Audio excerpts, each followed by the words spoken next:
paparating na raw yung request ng US government hinggil dito sa extradition kay Kibuloy. Mga kaibigan, dito sa puntong ito ay patapusin ang vlog ko na ito dahil dito ay tatalakayin din na parating na ang bansang Amerika upang Kibuloy, dahil sa ilalim siya sa hospital arrest naman dyan sa Veterans Hospital sa Davao City. Nako po, Kibuloy ay mailipat siya sa Veterans Hospital dyan sa Davao City. Ang sinasabi nitong mga abogado at ni Amanda, kumbaga parang mapapaliwala yung purpose kung bakit dinala pa dito sa Maynila yung pagdinig at yung kaso. tama. Dadalahin nyo dito sa Maynila. Tapos ililipat nyo pa diyan sa hospital, hospital arrest diyan sa Davao. Alright, welcome back to my YouTube channel. I'm Andy's Vlog. Ito, mainit, matindi, mga kaibigan, nitong ating tatalakayin. Latest update tungkol dito kay Kibuloy. Diyan ho, sa loob ng kulungan. Natuklasan, Kibuloy, VIP treatment. Ibig sabihin ho, ang tarato kay Kibuloy ay espesyal diyan ho sa loob ng kulungan. Sino ang nakatuklas at sino ang nagreklamo? Mga kaibigan, huwag kayong naalis. Ibabahagi ko po sa inyo ang video na ito.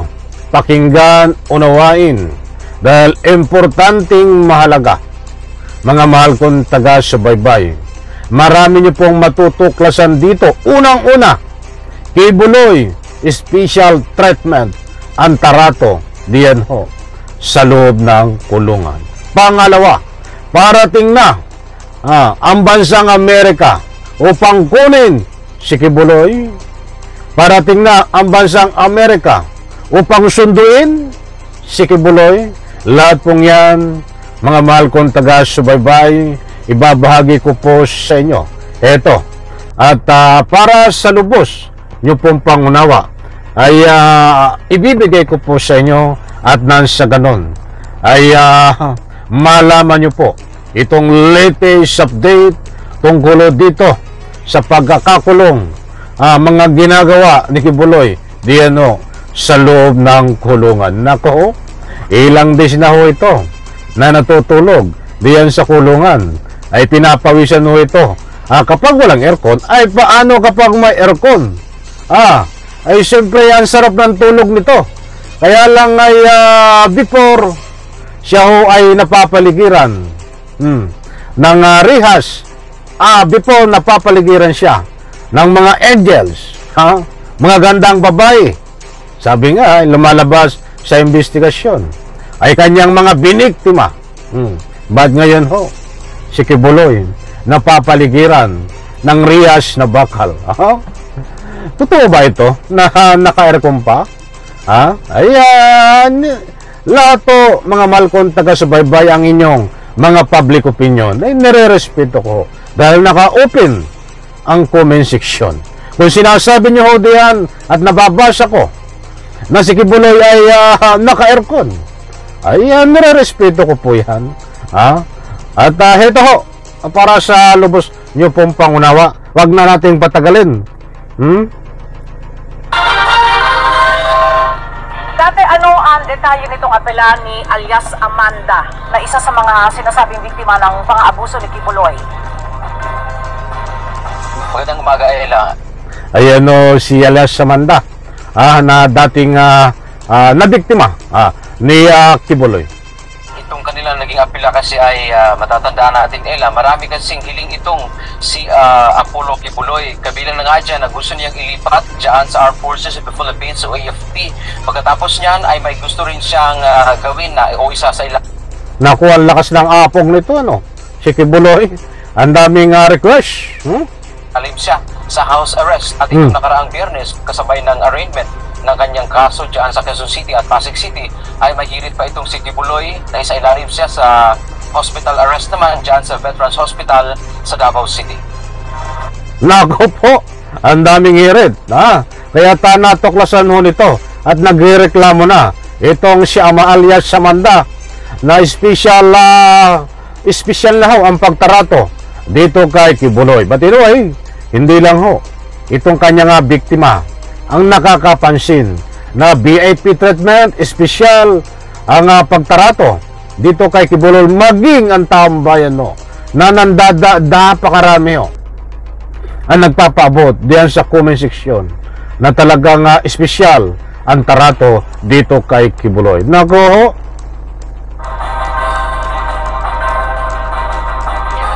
Ayon naman sa kampo ng private complainant na si alias Amanda na dapat ikulong si Kibuloy sa mga piitan na karaniwang pinagdadalhan sa ibang akusado ng krimen tulad sa city jail. Dumaan siya sa normal na proseso na pinagdadaanan ng ibang mga akusado. Ang ibang mga kapwa-akusado ni Kibuloy ay nilipat na sa Pasig City Jail alinsunod. Maliwanag ko yun. Nirereklamo rin nito ni alias Amanda.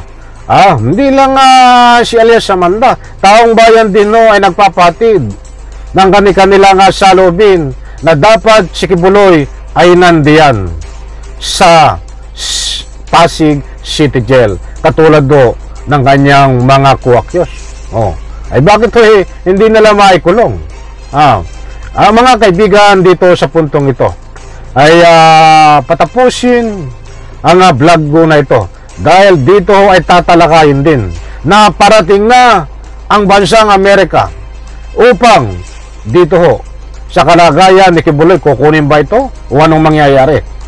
Parating na tunod sa kautusan ng korte noong nakaraang Biyernes. Meron kang non-bailable case, sa city jail ka. Or sa kulungan ka talaga. Sa piitan, hindi ka, sana walang special treatment. Si Amanda ang nagsampa ng kaso kay Kibuloy na ngayon ay nasa Quezon City Court na child abuse at sexual abuse. Kaya din ang nasa Pasig City na qualified human trafficking. Nako, ay bantayan nyo po yan. Lalo na itong mga complainant. Dahil karapatan nyo po, kayo po ang malaki ang magagawa sa tulong ng inyong mga abogado kung ano man ang mga pinapakita at tarato dito kay Kibuloy ay pwede ho kayong magmotion at kasama nyo po ang taong bayan at suporta na dito sa pagkukwestiyon na VIP treatment, espesyal na pagtarato sa loob ng kulungan kay Kibuloy. Na non-bailable o walang piyansa. Dagdag pa ng mga abogado ni Amanda na dapat mananatili dito sa Maynila si Kibuloy. Paliwanagan itong kampo ni Amanda, alias Amanda, ito yung complainant laban kay Kibuloy dahil na ang pinakabagong hirit nitong si Kibuloy ay mailipat siya sa Veterans Hospital dyan sa Davao City. Ang sinasabi nitong mga abogado at ni Amanda, kumbaga parang mababaliwala yung purpose kung bakit dinala pa dito sa Maynila yung pagdinig at yung kaso. Tama. Dadalahin nyo dito sa Maynila. Tapos ililipat nyo pa diyan sa hospital. Hospital arrest diyan sa Davao. So ni Kibuloy, kung dadalhin lang din naman siya pabalik ng Davao City. Kaya ang kanilang hiling, sana walang special treatment at kung ano yung mga prosesong pinagdadaanan ng mga normal na prosesong pinagdadaanan ng inaakusahan ng isang mabigat na krimen ay gayon din ang pagdadaanan ni Kibuloy. Samantala sa isang pahayag din noon itong nakaraang araw ng DOJ, ang sinasabi nilang mukhang paparating na raw yung request ng US government hinggil dito sa extradition kay Kibuloy. Yan ang ating update mula dito sa Maynila. Maliwanag po mga kaibigan na mukhang paparating na itong extradition para kay Kibuloy. Ibig sabihin itong bansang Amerika request paparating na o anumang aksyon na gagawin ng bansang Amerika ay paparating na. Ulitin ko sa parte na yon. Ito. Ng mga normal na prosesong pinagdadaanan ng inaakusahan ng isang mabigat na krimen ay gayon din ang pagdadaanan ni Kibuloy. Samantala sa isang pahayag din noon itong nakaraang araw ng DOJ, ang sinasabi nilang mukhang paparating na raw yung request ng US government hinggil dito sa extradition kay Kibuloy. Yan ang ating update mula dito sa Maynila. Balik sa iyo, Ella. Iyon, maliwanag po mga kaibigan, mukhang paparating na. Ito nga susundo kay Kibuloy. Kung ano man ho itong mga kaibigan, parating na ito. Ay abangan po natin. Sapagkat ang dami ho, ang pabor. Napakadami ho ng pabor na dapat itong si Kibuloy. Kung ganito rin ho ang mangyayari na hindi ikukulong diyan sa city jail, ay mas mabuti pa ay dalhin at ibigay diyan po sa bansang Amerika. Any reaction, mga mahal kong taga-subaybay, pabor po ba kayo na itong si Kibuloy ay ibigay diyan sa bansang Amerika? Kahit hindi pa nalilitis o natatapos ang paglilitis ng kaso niya sa bansang Republika ng Pilipinas. Any reaction, diyan po sa comment section, inaanyayahan ko po kayong magbigay ng anumang public opinion. So maliwanag po dito sa ating tinalakay na unang-una ay nagreklamo ho itong biktima, karapatan ho nilang magreklamo. Kahit taong bayan, kayo, ikaw, tayo, karapatan po nating magreklamo kung ito ay nagkakaroon po ng special treatment, special na pagtatrato, ay karapatan po natin. But mas malaki ang magagawa ng aksyon ho na pigilan ito sa pamamagitan ng tulong ng kanyang mga abogado, itong biktima ni Kibuloy na si alias Samanda. Kaya alias Samanda, ako, hindi ko naman pinapangunahan ang aking mga mahal na taga-subaybay. Ay alam ko ay yung iba ay susuporta po sa inyo dyan para na sa ganun pigilin ang special na pagtarato, VIP treatment dito kay Kibuloy. At siyempre, ipaglaban mo, suportado ka namin, alias Samanda. Ipaglaban mo na sa tulong ng iyong abogado na ikulong sa tunay na kulungan diyan sa Pasig City Jail itong si Kibuloy.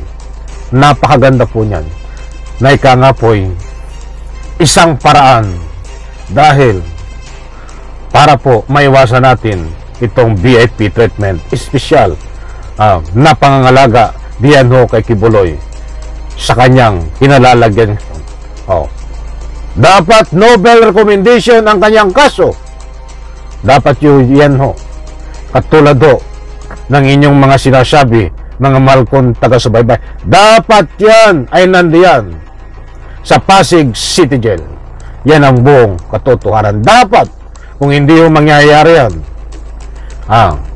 ay mas mabuti pa ho, ibigay ito sa Amerika at doon litisin, mga mahal kong taga-subaybay. Anyway, wala na po tayong oras, nabitin na naman ako. At abangan pa po ang ibang latest update dito. Maraming salamat. Isang like ko sa video na ito sa lahat ng hindi pa ho nakasubscribe sa aking maliit pa na YouTube channel. Please subscribe. Sabay-sabay po natin i-like ang video na ito. Bye-bye. Palakpakan.